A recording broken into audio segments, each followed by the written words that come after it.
두 선비가 우국 충정의 심정 나란 일을 논하니 송강별곡.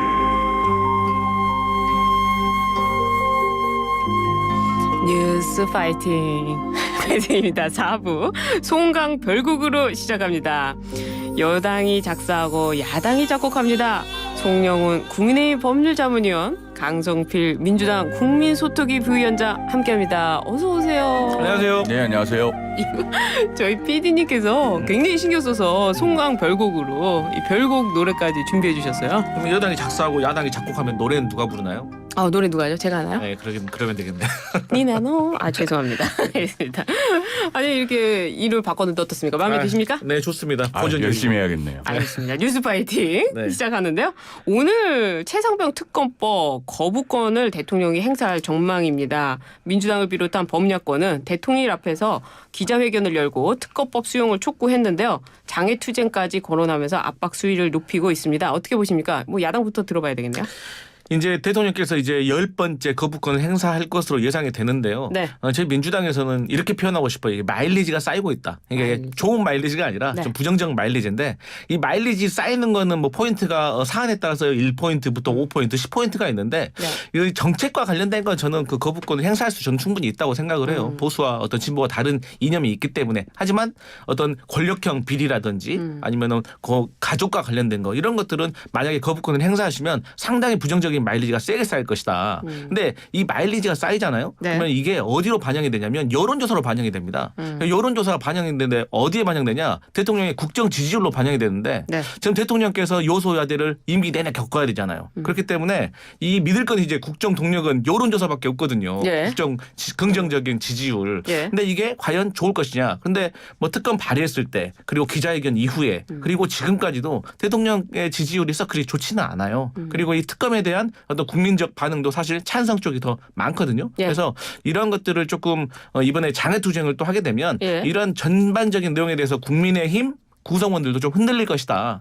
근데 이게 우리가 이번에 국회의장 선거에서 봤듯이 국회의원 선거와 그다음에 국회의원들이 투표하는 선거와 무기명 투표가 합쳐지게 되면 엄청난 이변이 일어날 수도 있다. 이 부분을 꼭 주의하셔야 된다. 이 말씀 드리겠습니다. 민주당에서 이탈표 나올 수 있다 이런 뜻인가요?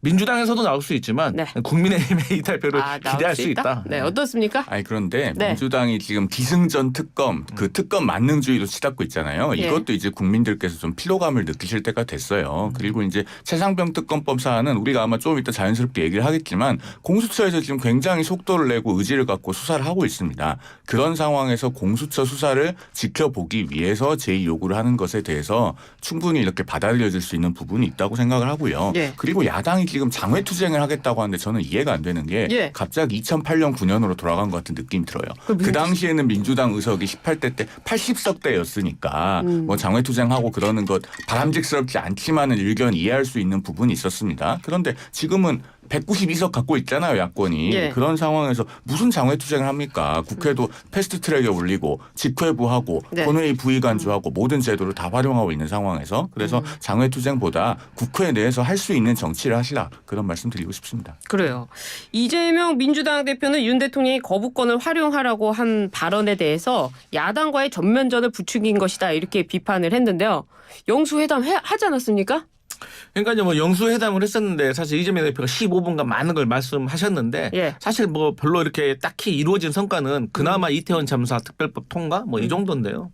사실 이제 새로운 뉴노멀 시대라고 하지만 대통령께서 여당 의원들한테 거부권을 적극적으로 활용하라 이런 것이 맞는지 잘 모르겠어요. 그러니까 그래요. 예. 그래서 이제 말씀드리는 것이 이게 어떤 거와 연동이 되냐면 이렇게 거부권을 막 행사를 하시잖아요. 네. 그러면 원 구성을 할 때도 민주당의 법사위를 가져가야 된다. 운영위를 가져가야 된다. 운영이 좀 다른 문제긴 하지만 그게 네. 명분이 더 서는 거예요. 그러니까 법사위를 지금 국민의힘이 가져가야 된다는 건 일종의 견제 차원에서 가져가야 된다는 거 아니겠어요? 그런데 이 견제가 어차피 의미가 없어요. 대통령께서 거부권을 다 행사하시는데 무슨 의미가 있습니까? 어차피 재표결을 한다고 하더라도 여당 일부가 도와주지 않으면 이게 재표결에서 통과가 안 되는데 이게 사안마다 여당에서 동의를 안 해줘요. 그렇기 때문에 사실 192석이라고 하잖아요. 저는 150석과 192석, 108석 사실 나중에 대통령이 거부권을 행사하시면 별 의미 없는 숫자다. 그렇기 때문에 전 대통령께서 이 거부권을 이렇게 적극적으로 활용하시는 이 뉴노멀 시대에는 여러 가지 어떤 새로운 정치 문법이 생겨나고 있고 이런 것이 절대로 여당과 대통령실에게 좋지 않을 것이다. 이렇게 말씀드리고 싶습니다. 그 제2요구권 말씀하시니까요. 네. 제가 미국 사례를 좀 알려드리면요. 예. 지금 바이든 대통령이 제2요구권을 임기 중에 10번 행사했고요. 트럼프 대통령이 10번, 오바마는 12번, 그 앞에 부시 대통령 12번입니다. 빌 클린턴 37번. 프랭클린 루스벨트는요. 임기 중에 635회의 거부권을 행사했어요. 맞아요. 예. 그러니까 민주국가에서 견제와 균형을 위해서 대통령이 필요하면은 제2요구권 행사하는 것은 지극히 자연스러운 일입니다. 그리고 아무 때나 행사하는 것도 아니잖아요. 정말 법안에 문제가 있을 때 이것이 국가의 미래를 위해서 바람직스럽지 않을 때 그럴 때 행사를 하고 있습니다. 그리고 여당의 이 108석의 의석이라고 하는 것은 결국 대통령이 속해 있는 당이기 때문에 대통령의 제2요구권과 결합이 됐을 때 그 협상력, 교섭력이 극대화되는 측면이 있어요. 그러면은 대통령께서 그런 차원에서 원론적인 말씀을 하신 걸 가지고 자꾸 야당에서 그 문제 삼고 무슨 뭐 야당과의 전면전을 부추긴 것이다. 이렇게 얘기하는 것은 저는 협치의 측면에서 대단히 바람직스럽지 않다. 네. 그런 말씀을 드리고 그런데 싶습니다. 여기가 미국이 아니라 한국이에요. 그렇기 때문에 미국 대통령 사례 듣는 것도 좋지만 한국 대통령 사례부터 들어야죠. 한국 네. 대통령 중에서 네. 지금 이승만 대통령 이후로 윤석열 대통령께서 가장 최다로 거부권 행사하신 거 아니에요. 또 이 지금까지 대통령들 보면 다른 건 뭐 거부권 횟수도 중요하지만 가족과 관련된 거 그리고 권력형 비례된 거 그런 건 특검을 다 찬성을 하셨어요. 그렇기 때문에 지금 특검법에 대해서 여당의 지지자들도 지금 찬성하는 게 옳지 않겠냐라는 분위기가 있고 그렇기 때문에 여당 국회의원들도 일부가 지금 동조하고 있다는 거예요. 아니 근데 상황을 동등하게 놓고 비교를 해야 되는 게 역대 대통령들은 그렇게 임기 내내 여소야대였던 경우가 없고 지금 민주당처럼 야당의 힘이 막강해서 모든 걸 다 할 수 있는 그런 의석수를 가졌던 적이 없죠. 그러니까 그거는 거부권 횟수를 동등하게 놓고 비교를 하면 안 돼요. 그리고 근데 알겠습니다. 처음에 우리가 윤석열 대통령이 취임을 하셨을 때 알겠습니다. 요소해야 되는 윤석열 대통령의 과오가 아니죠. 하지만 윤석열 대통령께서 2년 동안 국정 운영을 하시고 나서 요소야대가 된 거는 본인에게 책임이 크다는 거죠. 아니 그리고 제2요구권 횟수 말씀하시는데 저번에 도이치모터스 특검법 그거 한 건 빼고는 대통령과 관계가 있어서 뭐 거부권 행사한 게 뭐가 있습니까? 양곡관리법 같은 경우에요. 대표적으로 그거 통과되면은 매년 한 3조 정도 쌀 보관 비용, 쌀 매수 비용이 들어갑니다. 그것도 현재 상태에서 그렇고 쌀을 자동으로 사주게 되면 앞으로 그 비용은 무한정으로 늘어날 수 있어요. 그런 거 국가의 미래를 위해서 제2요구권 행사해야 되지 않겠습니까? 맞습니다. 그래서 제가 정치와 정책 두 가지 형태의 거부권이 있는데 제가 말씀드렸지만 정책과 관련해 가지고는 이 보수의 정치 어떤 성향과 철학이 있기 때문에 저는 존중한다니까요. 하지만 정치와 관련된 거 권력형 비리 아니 그러면 한 정권 내 막 가족과 본인과 관련된 특검이 2번, 3번 되는 게 정상입니까? 아니 역대 정부에서 그 어떤 권력 비리라든가 가족과 관련된 비리와 된 특검이 막 2번, 3번 발의된 적이 있었어요? 아니 그러니까요. 역대 야당들이요. 지금 이재명 대표의 민주당처럼 특검 만능주의로 치닫고 기승전 특검 발의하고 게다가 독소 조항이 가득 찬 야당이 무슨 특검 후보를 다 지명하고 이런 식으로 되어 있는 특검법을 발의한 사례가 없죠. 알겠습니다. 이 특검법- 얘기는 여기까지 네, 하도록 그렇죠, 하고 뭐. 네. 예 왜냐면 특검법을 진짜 그 거부하면 다음 주에 또 우리가 이야기를 나눠봐야 되니까 한번 알겠습니다. 생각해보고요. 네. 이 특검법 얘기가 나왔으니까요. 여기도 또 특검입니다. 문재인 전 대통령이 출간한 회고록 내용이 정치권에서 논란이 되고 있는데 배우자 김정숙 여사의 인도 타지발 단독 방문을 배우자의 첫 단독 외교다 이렇게 평가를 하면서 여당에서 특검이 필요하다 이렇게 주장을 하고 나섰습니다. 어떻습니까? 아니, 사실은요. 예. 그 문재인 대통령 회고록을 저도 읽어봤는데 읽어보셨군요. 그 얘기를 왜 꺼냈는지 모르겠어요. 그래요? 그 아세안 국가를 상대로 한 신남방 정책 설명하다가 네. 대단히 부자연스럽게 그 김정숙 여사 관련 얘기가 나와요. 예. 안 해도 될 법하거든요. 그리고 부스럼 낸 거예요. 그 당시 이 문제는요. 법원 판결이 있어서 다 정리가 된 사안입니다. 2019년에 중앙일보 남정호 논설위원이 김정숙 여사의 버킷리스트라고 하는 그 유명한 칼럼을 쓰잖아요. 네. 그러니까 청와대에서 정정보도 청구를 합니다. 네. 그 법원에서 패소하고 청와대가 항소 취하해서 판결이 확정이 됐어요. 그 판결에 보면 뭐라고 나오냐. 청와대는 인도 총리 요청으로 가는 것처럼 발표했지만 인도 대사관은 한국 측이 김 여사를 대표단 대표로 보낸다고 알려와서 초청장을 보냈다고 밝혔다.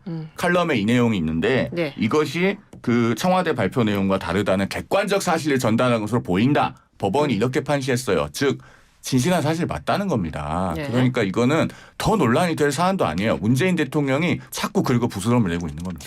왜 이 초청과 관련해서 이거 뭐 배현진 의원도 국정감사 때 다 받았다고 하지 않았습니까? 네. 누가 먼저 초청했느냐? 왜 문재인 전 대통령 측에서는 자꾸 인도가 먼저 초청했다고 할까요?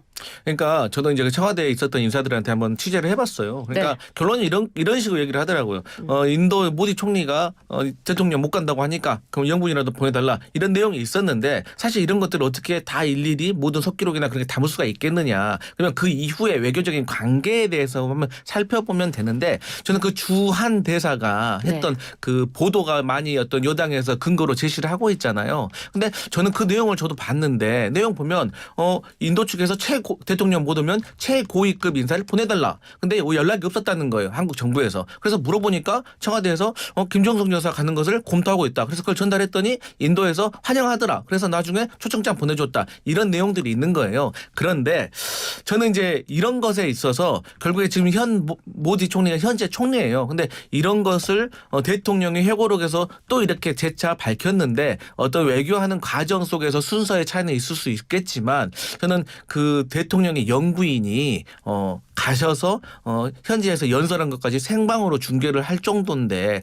이걸 가지고 또 비난을 한다? 또 타지마을 간 거 가지고 또 비난을 하시던데 아니 거의 해외 정상들이 인도 가시면 특별한 사정 없으면 타지마을 다 가세요. 그래서 첫 단독 외교라는 사실관계는 또 박지원 당선인이 이희호 여사가 먼저라는 식으로 얘기를 하셨기 때문에 조금 논란이 있을 수 있지만 어쨌든 이런 문제에 대해서는 저는 조금 청와대 전 인사라든가 문재인 대통령께서 다시 한번 좀 입장을 밝히는 것이 정확하지 않을까 이렇게 생각합니다. 제가 사실관계를 몇 가지 정확하게 짚어드릴게요. 네. 타지마을에 정상이 가면 웬만하면 들렸다 온다고 했는데요. 김정숙 여사는 그 타지마을 가기 몇 달 전에 문재인 대통령하고 이미 인도를 갔다 왔어요. 그때 타지마을 안 갔습니다. 두 번째, 그 허황우 기념공원이라고 기공식 열린 데 있잖아요. 인도 아요디아시라고 하는 곳인데 거기서 타지마을까지 몇 킬로 떨어져 있냐면 최단거리로 489킬로 떨어져 있어요. 그다음에 489킬로. 489킬로 떨어져 있고 그다음에 그 공문에요.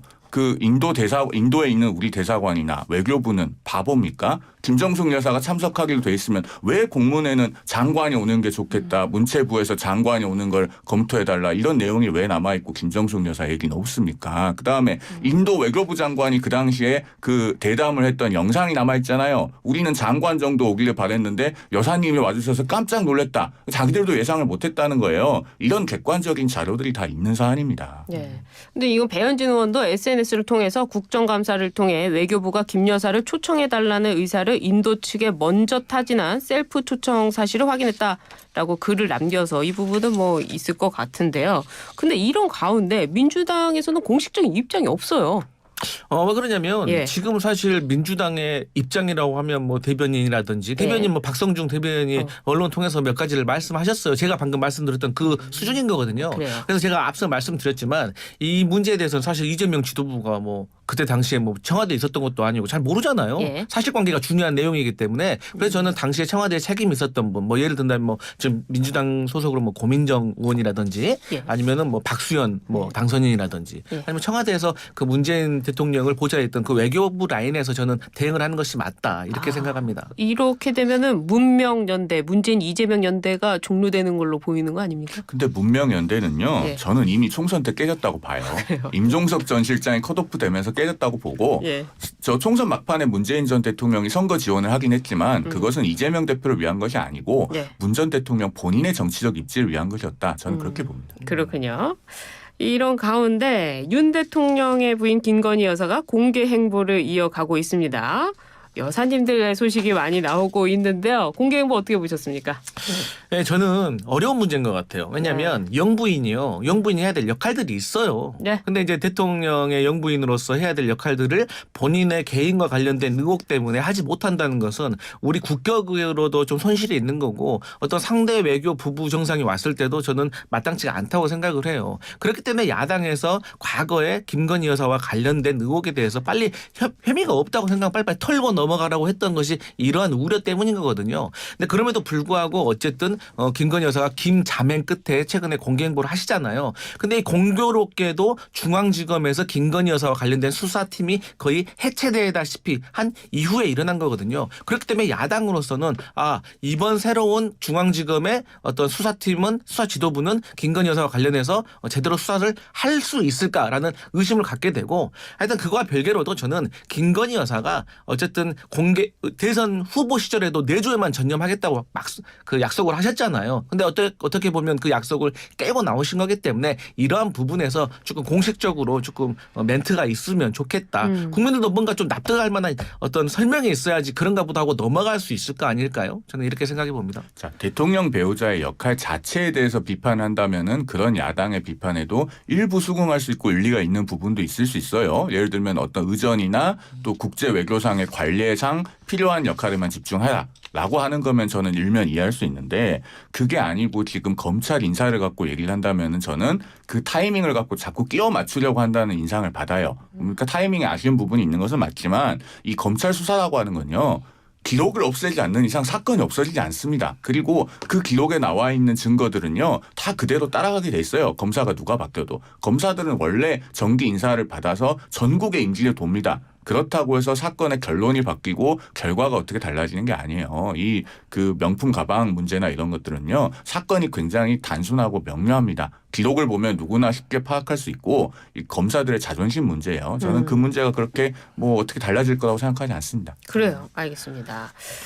관련해서 또 한번 이야기 나눠볼 텐데요. 대통령실 직구 관련입니다. 해외 직구 대책 발표로 혼선이 빚어진 것에 대해서 대통령실이 사과를 했습니다. 요즘 직구 시장이 엄청 큰데 제한한다고 하니까 사실상 뭐 난리가 아닙니까?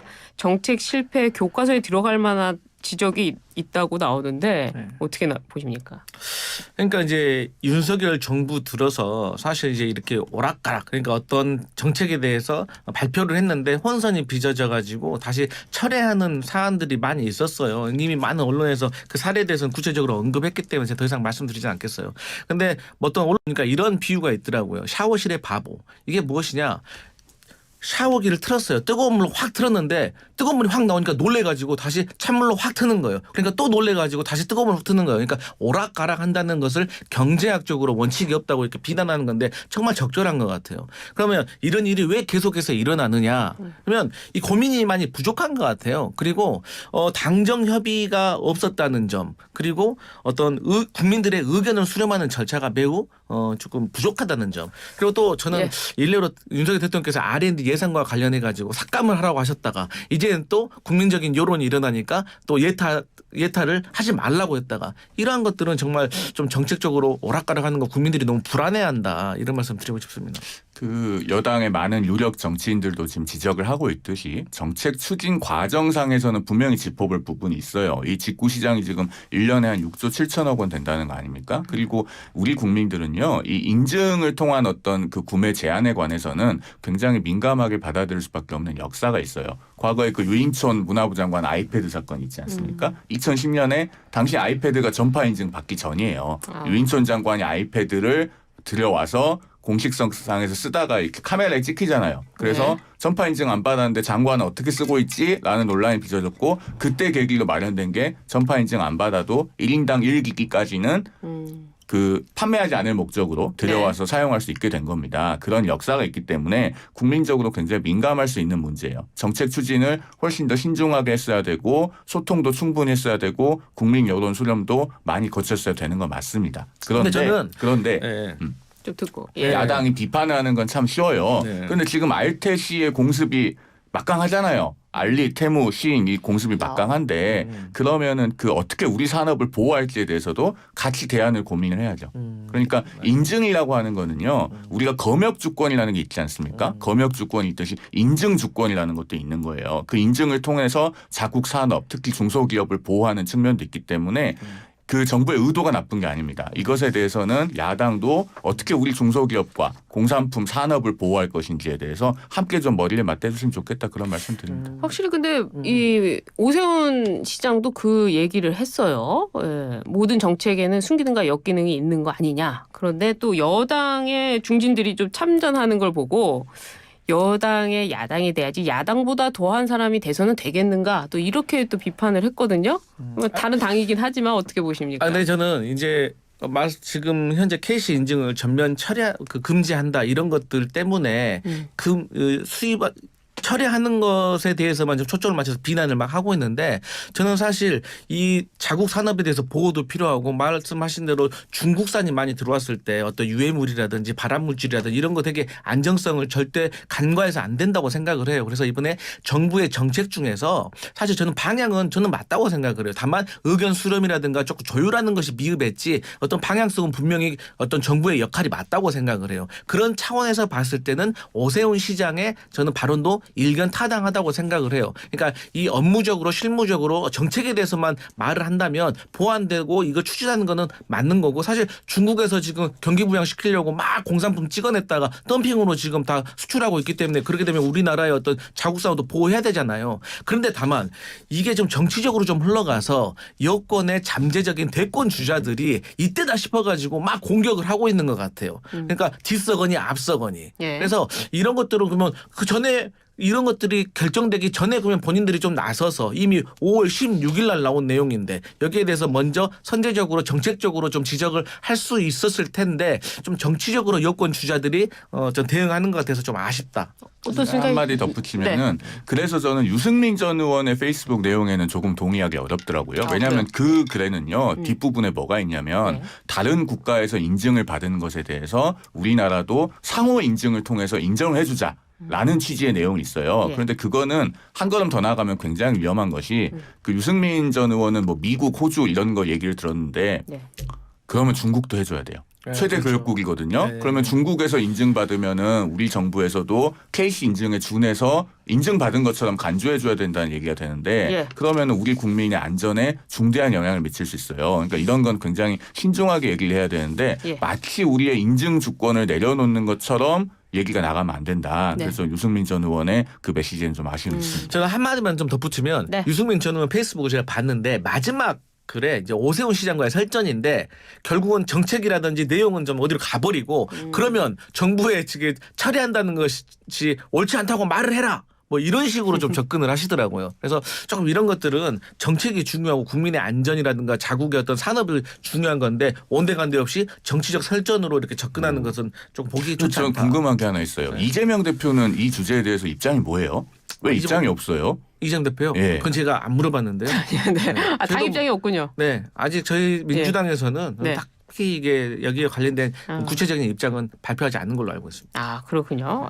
어쨌거나 이 직구 문제에 있어서 또 안전성 문제도 정말 중요한 문제고요. 또 국내 기업의 문제도 중요한 문제이기 때문에 뭐 설익은 정책이라 하더라도 그 방향성은 맞다. 뭐 이 지적을 두 분께서 다 해주시고 계시네요. 근데 이 한동훈 전 비대위원장 전당대회를 앞두고 몸풀기에 나섰다. 대통령을 때린다. 이렇게 되면 이제 한동훈 전 위원장은 비윤이 되는 겁니까? 어떻게 되는 겁니까?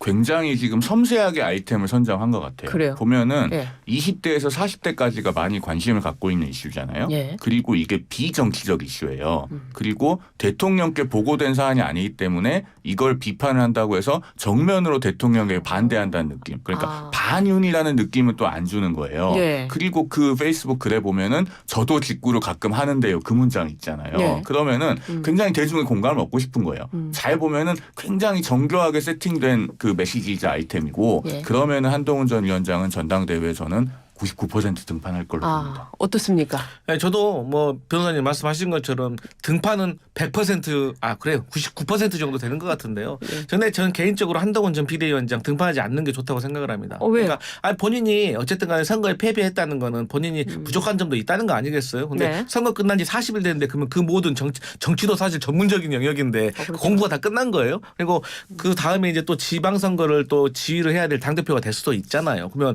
거기에 대한 준비가 됐을 있을까? 그래서 또 비유언을 외치고 나오잖아요. 그럼 여당이 혼란스러워요. 그럼 저희 민주당도 안 좋습니다. 여당이 안정되지 않고 대통령실하고 싸우고 있으면은 저희도 국정 운영의 동반자로서 매우 힘들어지는 상황이 성과가 나지 않을 수가 있기 때문에 전 차라리 한동훈 전 비대위원장이 특정 후보를 차라리 지지하고 본인은 조금 더 자숙하고 공부하는 시간을 갖는 것이 모두를 위해서 좋은 일이 아닌가 그렇게 생각합니다. 어떻습니까? 사실 저는 그 총선 직후에는요. 예. 쉬는 것도 정치다라는 말을 많이 했었어요. 평론하면서. 예. 그러니까 쉬는 것도 투자다라는 주식 투자 격언이 있듯이 쉬는 것도 정치니까 한동훈 위원장이 한동안 휴식기를 가지면서 좀 재충전을 하는 것이 바람직하지 않느냐라는 관점에서 논평을 해왔는데 네. 이제는 뭐 등판이 가시화된 것 같아요. 그러니까 뭐 어떤 것이 당위적으로 좋으냐를 얘기하는 것은 의미가 없을 것 같고 다만 한동훈 전 위원장이 등판하면은 상당히 유리한 위치에 출발할 것은 맞는데 네. 만약에 당대표가 된다고 해도 4가지 정도 난관이 기다리고 있어요. 뭡니까? 일단요. 밖으로는 192석의 거대 야당과 맞서야 됩니다. 네. 상당히 쉽지 않은 일이에요. 그다음에 위로는 대통령실과의 관계 설정이 역시나 간단치 않은 문제입니다. 네. 그다음에 안으로는요. 총선 때는 딱 이렇게 획일적인 리더십이 잡혀요. 전시사령관이기 때문에. 그런데 평시에는 그렇게 되지 않을 가능성이 상당히 있습니다. 네. 그다음에 마지막으로 한동훈 전 위원장 본인은 당대표가 되면은 차별화된 컨텐츠를 보여줘야 돼요. 그러면 이 4가지를 동시에 해내는 것이 참 간단치 않을 것이라서 한동훈 위원장에게 여러 가지 과제가 놓여 있다. 네. 그런 말씀을 드립니다. 뭐 당대표 하게 되면요. 또 스크래치라고 해야 될까요? 또 날 수도 있는 상황인데 뭐 그 한동훈 비대위원장이 어떻게 나올지는 좀 지켜보기로 하고요. 오늘 송강 별고 쭉 달려와 봤습니다. 물이 흐르는 듯한 토론이 아니었나 생각이 드는데 지금까지 강성필 민주당 국민소통위 부위원장, 송영훈 국민의힘 법률자문위원 두 분 말씀 잘 들었습니다. 감사합니다. 감사합니다. 감사합니다.